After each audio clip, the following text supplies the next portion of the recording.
Hey guys, welcome back to a brand new play-by-play video. Today we're going to be playing some Mordred, and for this build, what I recommend is obviously we're going to be going a very tanky build, and I recommend rushing Mystical Mail on him, and we'll kind of get into what I would go and kind of how to play it and all that stuff kind of as we progress. But Mordred is the newest god added to Smite 2. Some kind of leaks and things suggest that we're going to have another update in the next 2 weeks adding 2 new characters. Won't say which ones, but exciting stuff is kind of on the horizon, especially for this channel, is what I'll say. Before we get started, I wanted to note, very, very important, I have some Smite 2 alpha codes to give away. 5 for Xbox, 5 for PS5, 5 for EU specifically, which is a little weird. And then I have some Steam keys, I believe, and that might be it, something like that. 20 total keys, some for Xbox, PS5, and then Steam and Epic Games. That's what it is. So if you do need a code, comment something below about it and about the video. And, depending on how many comments I get and stuff like that, we'll see if if you get it, but like more likely than not, I'm not a huge channel. I'm not going to advertise giveaway or something like that, but I wanted to give back to you guys, high-res. They did give me those codes because I'm in the creator program. So anyways, yeah, that's that. So anyways, back to the game. Mordred, we are just starting on the wave. And we can start on the blue, but I think that you're finding that if you do start on the blue, you invite yourself to a lot of opportunity to just get invaded. I didn't build Sunder. I went this blink thingy. And the reason why is because, I really want to get the aggression, use the aggression. Bologna, though, started her blue, and I don't really want to invite that idea of, hey, I start my blue, I get invaded, I get cheesed. So starting a lane is a really solid, safe way to, kind of just bypass that potential risk. Now, obviously, it comes with some losses to itself as well. Like, I don't have wave pressure here, and I very well may lose this chest camp. I might not, but it's possible. And one thing with Bologna is that obviously, just like in Smite 1, she's going to be a great clearing character, having some good pressure in the early game. And, that's kind of something that you're okay with. We try to go for the steal there, but we do blink on him here, and we can just kind of win this fight. We're going to use our dash and then just sort of auto him down. He's not dead yet, but again, the blink for aggression. We're going to walk back, and now we can kind of just freeze him. So we started a little bit behind, obviously, because he got some of those neutrals, but because we're zoning, we're freezing a little bit, and we're taking the fight to him. We're doing pretty well. So Mordred, we're going to do a quick kit rundown. Our second ability is like an embalming kind of damage circle around us that boosts our attack speed, and it gives our attack speed, or it gives our auto attacks kind of like a prot shred that we absorb the prots. So it's a prot steal. This second ability, prot steal, and a little circle damage around you, gain an attack speed increase. Third ability is a thing we throw out that slows people. Very simple. And then the first ability, so we get Aegis for some reason from him, is a one of two things. Kind of think of his one as like Tsukiyomi. Oh, hold up. This guy's on us. We're going to pop our 2 and our 3, and he's just dead. Yeah, I'm not really too sure what he was doing there, but we have autos and stuff. That is the support, by the way. Looking for some cheese, probably went through the portal. This Bologna now understands she's low. I can push this wave, and she's just going to reset. I'm going to reset right now because I don't have anything particularly to do at this moment, and we're going to go into Mystical Mail here. 1k gold needed, 200 already had, so at 800 more gold will be set. But going on, our 1 is sort of like Tsukiyomi auto attacks in Smite 1. One of the swords that we have does extra damage, and one of them heals you extra. And that's reflected in the ability, not in the auto attack chain. So the purple sword here, if you have this one, you're doing extra damage with your 1 based off of your protections. And when we auto attack, you're going to see it goes to the yellow sword. And when it's the yellow sword, as it is right now, the yellow-orange sword, we're going to be doing a little bit of healing, effectively. It's either that or the other way around, but one of the other two things. Our ultimate kind of functions like King Arthur's ultimate. So initially, if you don't have enough energy to use it all the way, as you see the bar right above our KDA being full at the moment, it's going to effectively do a Nox one with shorter range, where we kind of root someone and we siphon damage from them. I believe we actually steal some health in terms of we heal a little bit, but it's just a slightly different Nox one with less range, but maybe a little bit more impact in the early game. Full energy, you're about to kind of see what it does. We're probably about to get it off. But first, we're going to go to our blue. But their ultimate with energy goes through walls, and you can kind of just go do this. And he gets absolutely owned. It's like a super Arthur ult, way better. Loki is here, so I got to be a little bit careful. And he is just dead. We're going to start with auto-attacking this guy. Get out of the 2. When we're in the 2, we take increased damage. That's a big, thing for Loki. By the way, we also have a 5th ability on this character that's kind of hidden, but is to your left if you do see it. I feel like I zoomed in now. Let's be a little bit careful here. It is this little dash thingy. We're probably dead here, unfortunately. I feel like my game got zoomed in after ulting. Maybe not. Maybe I'm crazy. Can I, like, zoom out? No. I don't know. It feels zoomed in. Maybe I'm insane, though. We're going to get a chalice here. So that's our next buy. And, maybe we're fine. I don't know. It's like a pseudo effect. Anyways, the Emir came over. Made that bad. But we have a little shoulder charge. It's a tiny little knock-up thingy. And it does a bit of damage. And this little charge is just... It's with your interact key. Ours is really kind of going into those interact keys. And yeah, I don't know. I mean, I think it's cool. I don't think it's the most impactful thing in the world, but anything helps. My biggest issue is your interact key is your jump key. And I don't know if you can change that, but I jump around a lot, so I've been wasting it all the time. But our ultimate, we can go through walls. Kind of think about it like a Dancer rocket in terms of aiming it and whatnot. But in terms of impact, obviously much, much, much higher. And he is just going to be dead. So a lot of impact potential with it. I think it was actually the other way around. The purple sword is the one that heals you, because I didn't get healed there. And the yellow one is the other one. Now, I don't really know how realistic that's going to be in team fights, because you're kind of in the fray. This is very much a brawling fight character. Again, think of a King Arthur, but a little bit more auto-attacky. I don't really know what his comp is, because he's not quite like a Bologna or something. Honestly, a comp is probably more similar to like an Osiris, actually, funnily enough. But either way, really fun pick. His 3 does go through minions, so remember that's been important. And we're seeing a lot of attention, I'll say, from this Ymir, because I don't really know what else to call it. We'll get our 2 off here, get some autos off here. Now, I'm not super bothered by this fight. We're going to use our little dash thing to move out a little bit, and we're just going to ult kind of away. I can come back, though. And we're just going to think better against it. We blink out right here.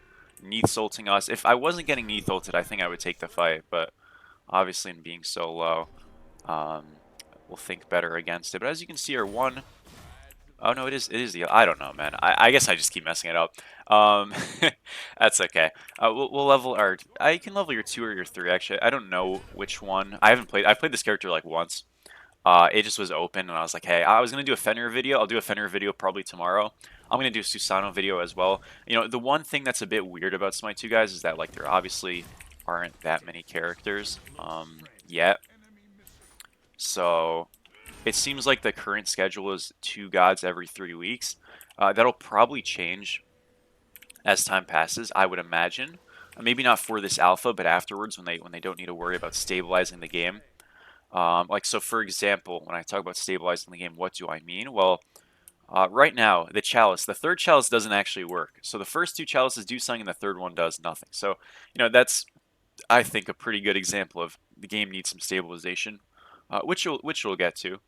Playing the flash test before this, in the past couple of months, at times, before Mordred or Hecate were even in the game, man, it felt garbage. I won't lie. It felt terrible, and that's why I really was kind of slowing down videos, because I was like, Smite 2 is not going to be good at all. And they've really, really made leaps and bounds to make it a good product. So, I don't know. This Bacchus wants to gank all the time, but he really shouldn't be here. So I'm going to, like, let him waste his time, but I'm not going to sit there and fight pointlessly. Really important we just play for our farm, and we kind of don't overextend to try to kill a level 5. We'll be okay without it. But gold-wise, we're up, 2,400. Kind of try to get some low commit poke on him. Kind of play it slow. I don't want to push the wave too hard because I want him to stay at this low health bar and kind of feel bad for it. So, you know, that's kind of my goal. Now, I'm going to imagine Bellona's actually on her blue buff, and we were right. Now, she can ult this, by the way, or Aegis it. Or, excuse me, beat it. But no, that was an Aegis, so you can Aegis the ult. Did not know that. Alright, well, good for him. So I guess Aegising keeps you out of trouble. Very important to know. I did not know that. I thought only beads would be helpful, but we stand corrected. So, yeah, you see there, though, we healed. Finally, we did it. None new, but this is an opportunity we can use our other ultimate. Just like a Nox 1, right? Very similar. And again, this god's ultimate cooldown is low, but he's all an energy character. Just like your Ks of the world and all that. We can proxy right here and kind of just keep him out. A lot more of Smite 2 solo lane is less about, you know, can we hyper farm all of the neutrals, and it's more about can we deny farms. So all those videos where people are like, you freeze in ranked and all this stuff, it's so weird, blah, blah, blah. Like, there was a point to it, I promise, and now you're seeing it, so you're welcome. But anyways, we're going to go Shifters next. Shifters is, just like in Smite 1, great protection item. Gives us some damage and whatnot. I could also go Berserker Shield. I'm going to see what we need for that. Okay, we have none of the items for that. Berserkers, though, is solid. I like getting some cooldown if I can, so we'll probably go with Pridwin as well. I'm thinking we go, like, Shifters into Pridwin, maybe. And by the way, I wanted to note this. This Neith isn't building at this specific game, but if Neith builds intelligence items, she still does physical damage. That's how it works now. I know a lot of people were kind of confused about that, so I just wanted to kind of clarify that. Neith is a physical damage god. What the types of damage characters do, you kind of just have to get familiarized with it.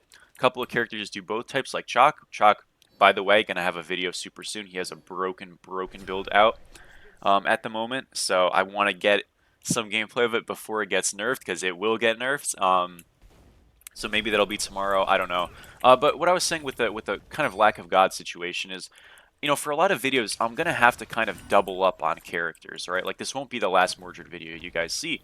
So that might mean I have to do a little bit more ranked topical focus, maybe a little bit more commentary topical focus as I am right now, while still weaving in some play-by-plays. You know, what we do on that is kind of in the air right now, but let me know. Anyways, we got Berserker Shield here. I'm still going to go Shifter, so don't worry about that. But I was thinking about, actually, now that I'm in this point, I could actually just go into like a Pridwin now first, get some magical prots, get some cooldown. I really don't like that I don't have cooldown. Shifter Shield, obviously very good buy, but I can mess around with the order a little bit. I'm ahead. We have some flexibility, and you know, you may as well give some things a try. As for the total like perfect build right now that I would recommend on Mordred, I don't necessarily have one, but I think going Mystical Mail is really important in core.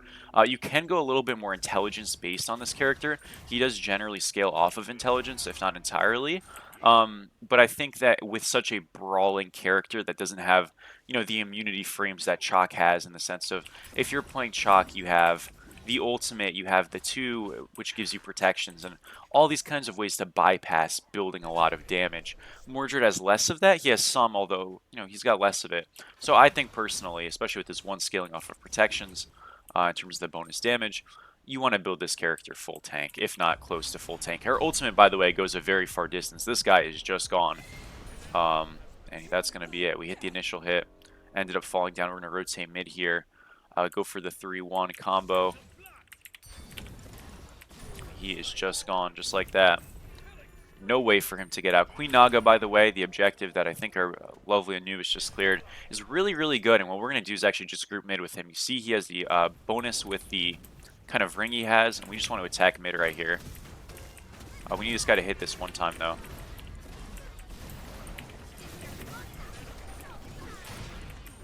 Yeah, see? So these two little Nagas have spawned, and they'll kind of just tank the tower for us and facilitate it really easy. They tank the tower for us even when we're diving the tower. So you put these Nagas down, and you can fight the guy. Obviously, though, the Nagas need to be cleared, and you need to have the camp. So anyone can pick it up, and you just proc it by hitting the tower once. It does the same thing with Gold Fury, same thing with Fire Giant. The Nagas can die, but to these towers, if you're hitting them, you'll kill the tower before they die. Fire Giant, Gold Fury, not so much the case, but very strong buff, and it gives global gold. Naga is incredibly important.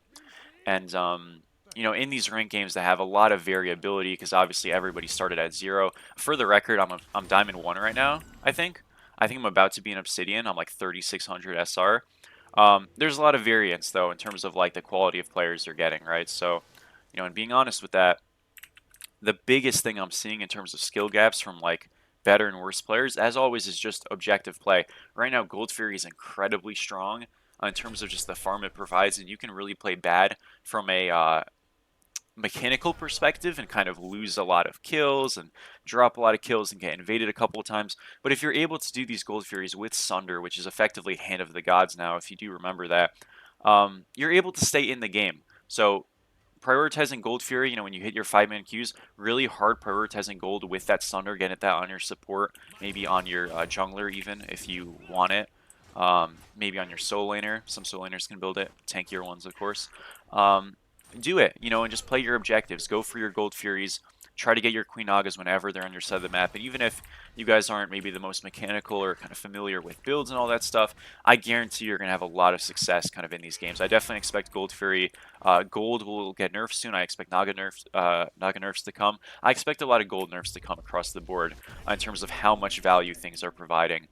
Solo lane right now, if you farm efficiently, is probably the best role. Pure farm-wise in the game doesn't mean necessarily it's in the best role in the game, but that's a lot more in line with League of Legends, where in League generally top laners uh, do have the most access to farm, but the trade-off is they're generally kind of isolated. It's hard for them to get over. We do have TPs though in this game, so you know, a lot of different moving parts, so to speak. We're gonna clear this left wave. Check is blue, check is red. We can hold multiple buffs, so if I can pick up their red, awesome stuff for us. It's got a poison bluestone-esque effect on it, so very, very powerful. It's gonna just be up, and we want to use our teleporters and stuff like that when we can. We definitely should call for a gold soon. I'm surprised we haven't already, but we can steal red here. We can steal his blue. I'll push the wave one more time and then use this teleporter to head over to the right side of the map.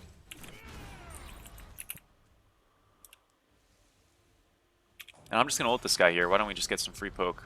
Now, he can ult to immune, but he has to do it perfectly or else I'm just going to chase him, right? So, yeah, Bellona definitely, in my opinion.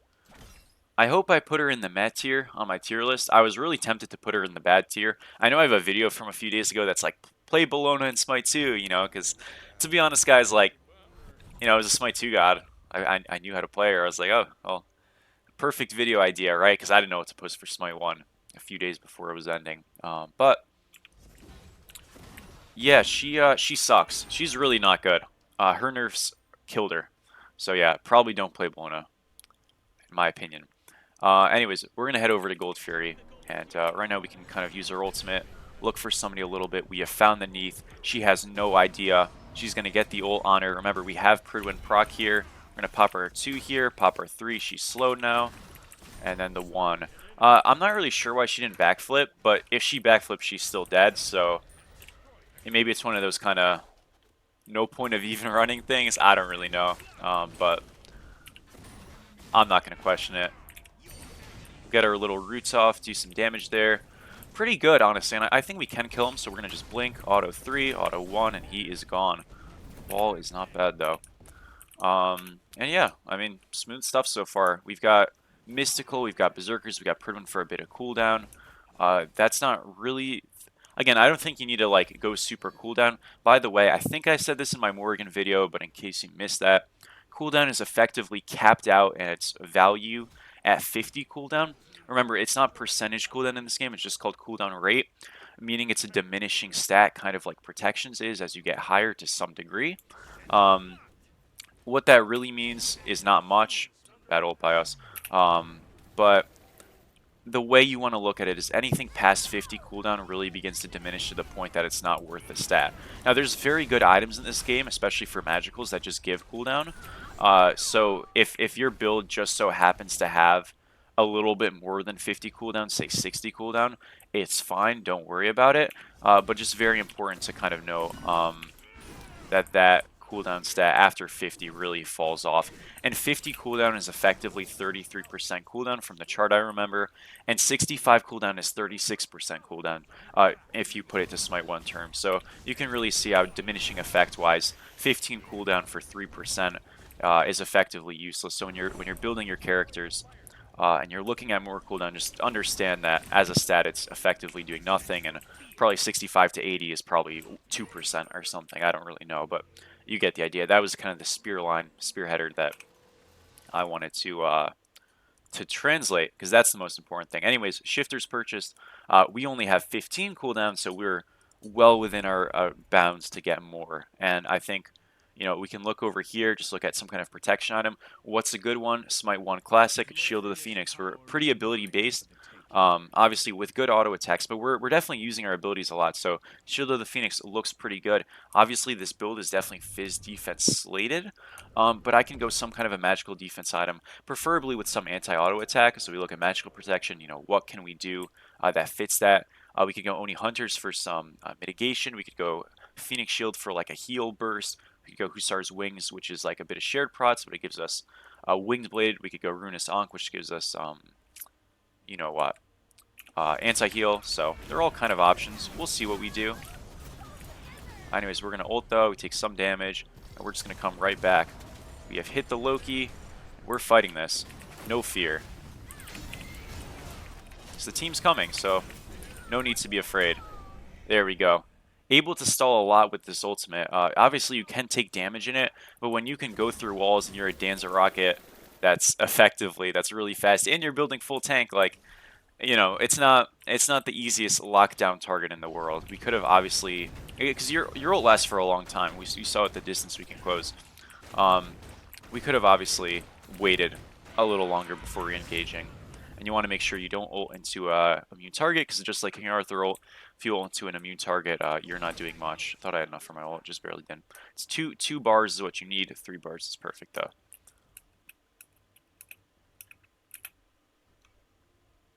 Alright, let's check their red and stuff. We got mid Phoenix. We want to just do gold / attack, right? I just want to check their red really quick, see if we can do something here. We also have enough for Brooch once we get 20, so that's a good purchase as well. And we can look a little bit at this guy. Gonna just root him a little bit, do some damage. We're gonna slow, miss the slow. That's too bad. And I guess Soul, who is woefully ignorant, we'll say, is walking on. Maybe it's me who is, so I'm gonna back up. That's a crazy block. All right. We've got blink up, so we're allowed to play pretty loose right now. On top of just being ahead, that never hurts. Get a bit of damage off. I just want to kind of like clear this wave, reset. Now, obviously, we are inviting a bit of damage on us, but we can do this wonderful ult out. I'm going to look for this Loki. He's got literally no clue. You can see me in that, but it just kind of hard to react to, honestly. Flash on him. Blink is what it's called, but I've been playing some League, I won't lie. We'll get our 3 off. He should be dead. Never mind, he's going to blink it. And we'll get over here. I do have the Prudent proc, so I can use that. It's just Prudent proc instead of being automatic in Smite 1 is just, I think, a little bit better in this game, but it's more importantly something you have to press. So we procced it right there. Actually, maybe it's not a little bit better. I didn't even notice it.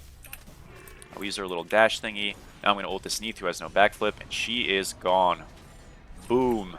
There we go.